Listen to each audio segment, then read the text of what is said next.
Rogers ASMR. Today we're going to be continuing with the short letters of encouragement. We're going to be continuing with the short letters of encouragement. Some of this one's from March of 2021.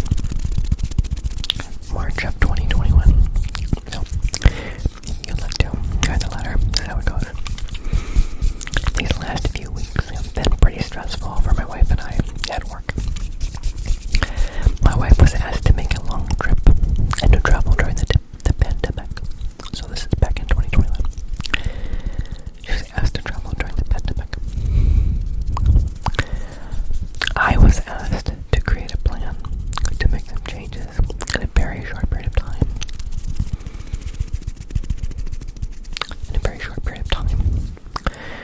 When we are under pressure to do things, to do something more than we think we can on our own, to do more than we think we can on our own, we call up to God and rely on Him to bring us through. Similarly, God called Joseph in the Bible to a very important purpose. However, his brothers were jealous of him and sold him as a slave. Over the period of 13 years, Joseph was a slave in Potiphar's house and had spent time in prison for something he didn't do. He was accused of something he didn't do and went to prison for it. He went to prison. Probably not a hygienic place to be. Old prisons, they probably didn't care about their prisoners. So,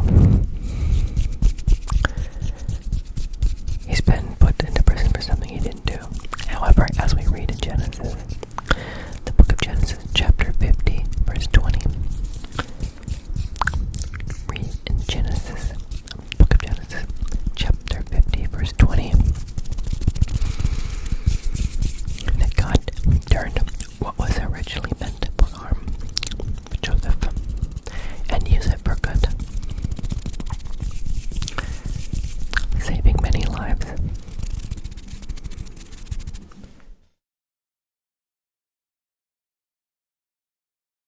It was basically, he had 11 other brothers, and they were jealous of him because his father favored him and gave him a robe of many colors, which was showing favoritism.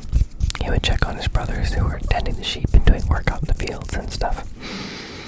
And then he'd report back to their father how they were doing on things, and they didn't like him. He didn't bring a good report one time. Might have happened more than once, but at least this one time he didn't bring a good report. They didn't like that. So they conspired. They said, let's kill him. Let's kill him. Take his robe.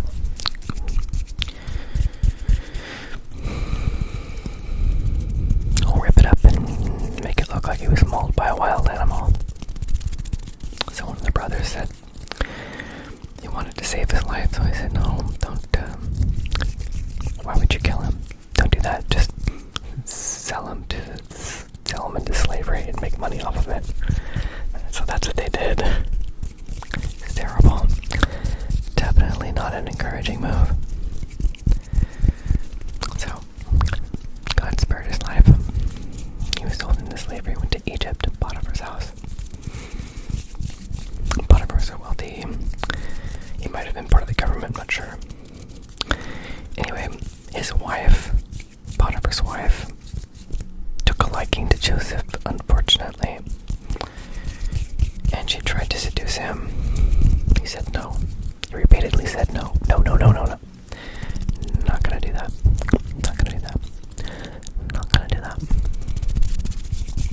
Till finally she got all the other servants and everyone else out of the house, and she finally went and grabbed him or something and tried to get him to bend to her will.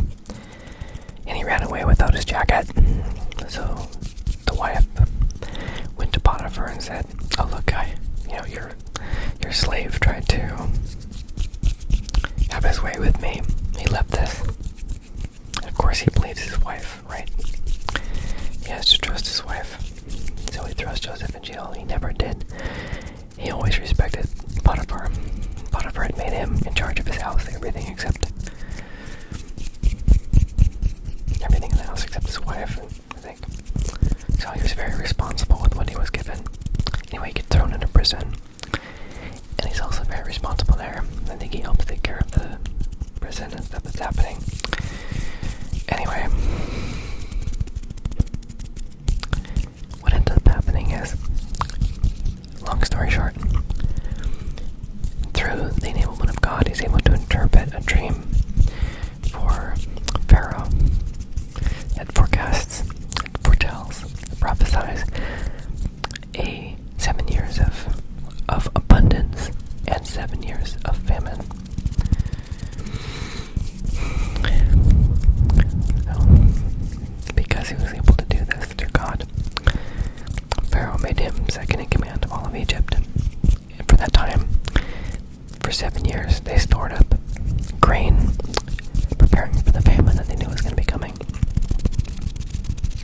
When the famine came, Egypt was the only place that had all the food because of the work that God did through Joseph. Egypt became very wealthy in selling the grains. It also saved many, many lives. So this was something that God gave a heads up to Pharaoh through Joseph and saved many lives. Joseph had to remain faithful. Potiphar's house as a slave and in prison. Never gave up. God was with him in these places. So, in the New Testament, we read in Romans chapter 8, verses 28. And we know that in all things,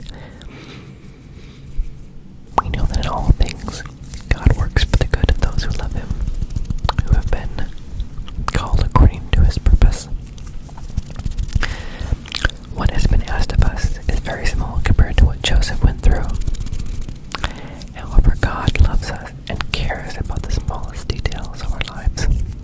Did you know that? Did you know that God cares about the smallest details of your lives? Praying for God's help is a good first step. Continuously praying and relying on his strength to make it through for however long the challenge lasts is another very good thing.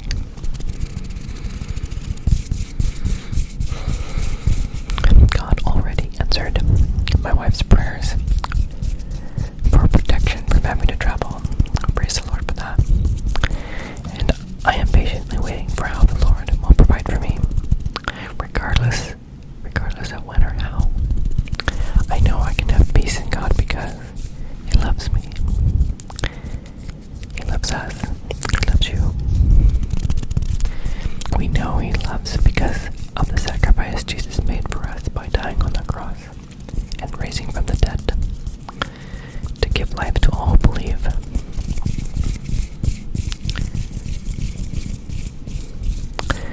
The Son of God died for us so that all who believe can have eternal life. That's the greatest gift